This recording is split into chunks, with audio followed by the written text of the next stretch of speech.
Ubisoft is doing it again. The original The Crew is shutting down in March, and right now, you can no longer buy it. They are doing this again with no warning. There's been no indication that this was going to happen. There was no sale. All they said is, oh, you can refund it if you bought it recently. Now, let me be clear. If you went to a CD Key website or bought a physical edition of the game, in where, for example, I have 3 copies of the same game, sealed, they are completely useless after March. Gone. Dead.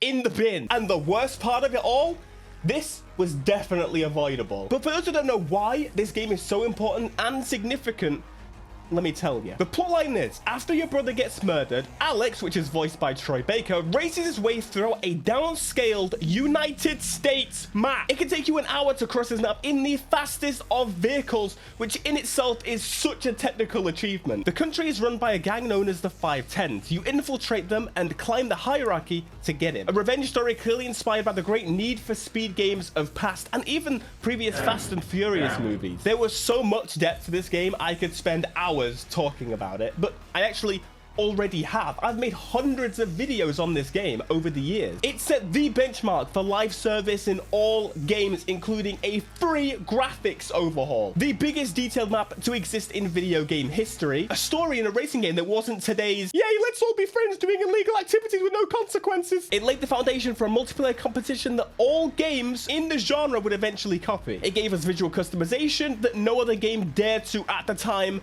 and ultimately it was the first car PG. I could go on. It's pretty obvious how substantial this game is. I haven't touched the surface and a lot of the more intricate details, but it should be clear that us losing this piece of history is not good. One of the worst parts, they posted an article stating, oh yeah, it's being shut down. They gave us no warning that the game was going to be delisted. They gave us warning that it's going to shut down. But now, people can't go out and buy this game. Friday the 13th, a game that is going to be delisted, put the game on sale and told people, warned people that this was going to happen. And it gets even crazier knowing that there's a play offline option that's enabled easily by using something like Cheat Engine. It doesn't actually work, but clearly the intent was there. So why is it incomplete? Or why didn't they do it? They knew this was gonna happen. Now I wanted to take a quick moment because there's always a lot of confusion about licensing. Licensing and racing games kind of go hand in hand, obviously. But for those who don't know, in games, usually 2 big things are licensed, which would be the cars and also the music, at least in our side. In other games, you've got like football players or whatever, but we're talking racing games here. It's usually the cars that are the most strict and nasty people to work with. They are mega old industries, dinosaurs, if it were. And based on my knowledge, this all differs based on the car manufacturer. Some will be happy to include their cars for little to no cost. Some will have a flat fee. Some will have a per game sales fee. Some will have a monthly or annual fee. And that's before we get into Ferrari wanting 0 modifications on their cars, some brands allowing full damage to their cars, some wanting absolute minimal, and that games get different rules based on relationships and friendships anyway. What? Maintaining service for not that many people may be cheap, but maintaining car licenses and song licenses, less so. Which long-term means that these games get delisted and pulled eventually, the servers too. We've lost Drive Club, Forza Horizons, Forza Motorsport, including one that was only maybe 3-4 years old, classic Need for Speed games, and of course, Driver San Francisco, to name a few. We've got to give insane props to Rockstar, the fact that you can still play and buy the damn game to this day. Rockstar know how to license stuff, and they also know to completely avoid them with GTA 6. Big brain. If you ever wonder why we'll never get another Midnight Club, it's because car manufacturers are fucking wankers. So that leaves the next question. When's 2015 gonna die? So let us jump into the game and talk about it. So this, my friend, this is the Wild Run update video. The Crew Calling All Units was its final expansion, which allowed you to play as the cops. Like, they were going proper in with the cops. Clearly, like, Need for Speed Hot Pursuit inspired. I just feel pain. I genuinely do. On the home screen, you can see 590 hours on the PlayStation version on my main account. And there it is, the whole of the US. Not to scale. To be completely clear, this whole thing is not everything in the States, but for a lot of us, it was our first experience into the US. The summit which is still a thing today in The Crew, but I think, in my opinion, this was its best variation of it. But you had New York, like, huge, bigger than any New York map that's for a specific game. I guess Spider-Man would be bigger now, but who needs GTA 6? We got GTA 6 at home. The whole of bloody Florida. And on the complete other side, look at the size of LA. There are more roads here, I think, than there are in, like, GTA games of the same similar time. And that's just one area, ignoring that it's the whole damn states. So crazy. So this is the game post its graphics update. Again, for a 2014 game, it really doesn't look too bad. This is a PlayStation 4 game, pretty obviously, and not on PC. I'm not playing it on PC because I didn't really progress that far on PC, which kind of now might be a good thing now that I only have 3 months left to play the damn game. For anyone that's got into the series recently, a lot of these should be so obviously these game modes here and stuff. The world is so huge and so rich, full of life. The handling was okay. Is what I would say. It's the best way I can describe it. To be fair, they improved it over time, and it definitely got to a point where it was like, it was okay. It was fine. You get this RPG element, which is why we're talking about the car RPG, that you can keep upgrading your car based on doing these activities, events throughout the game. You keep leveling up your car. You get like bonus additives to your car and stuff. Oh my God, I completely forgot about half of the stuff in this game. The HQ. I miss having like a home in The Crew. In the new one, you just have like an area where it's like a festival site. Racing games festivals, yeah, it kind of has to happen apparently these days. Anyway, the HQ will give us access to our car list. Now, keep in mind that there's some DLC cards in here. There were some paid DLC cards, and also they added some new types of vehicles through some of the DLC. But on this board, you had access to the base car, but then you could take it to any of the tuners around the map, and they would straight up convert the type of vehicle. You could take a Hummer and have a street, dirt, perf, and a raid version of the same damn car, ignoring the fact that you could customize it to hell and back. For example, here is my Hummer in the normal spec. Here is the Hummer in the perf spec. And finally, here is the Hummer in the raid spec. So in the new games, they later made it so that the cars were just separate. They weren't just, you didn't get the car and build it into the specs. It was a nice idea, but I can't, the new idea is not bad. I don't mind it. I think it makes more logical sense. But it was such an awesome feeling to build a car up to this level. For example, perf right here. Perf doesn't exist in the sense anymore. But then you got the visual customization and one of the coolest gimmicks, to be completely honest. The car breaking apart and like swooshing through the parts. Now, on some of the cars, there were less parts than others.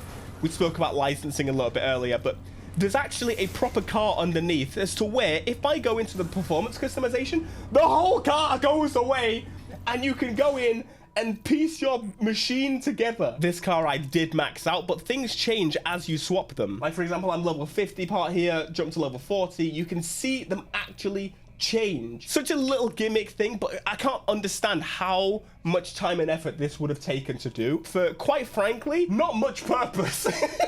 Like, this is a passion this is the definition of a passion project. And let's even ignore the perk system that was in the damn game, that you could upgrade people. What the frick? Let's ignore the progression on the map. Oh my God, the cutscenes. We can watch the cutscenes. Oh, I love that so much. Let's ignore the hidden cars that you could find around the map. You find the parts, you build a car. The league as well. As you do races, you did competitive racing and you would unlock specific rewards based on your ranking in your races. Racing games aren't this in-depth anymore, genuinely. Even the new version of The Crew, although I do really enjoy the game, there is no denying that the depth that this game had isn't in that game. They've gone for a different approach, more a light approach, because for the majority of people, this is kind of scary to look at. Like, there's so much stuff going on. And I'm not going to drive across the map for you. I've done it plenty of times before, but let's drive from one side of New York all the way to the other side, the other corner, and let's see exactly how long that actually takes us. Let's time it. 6 miles now. Start the timer.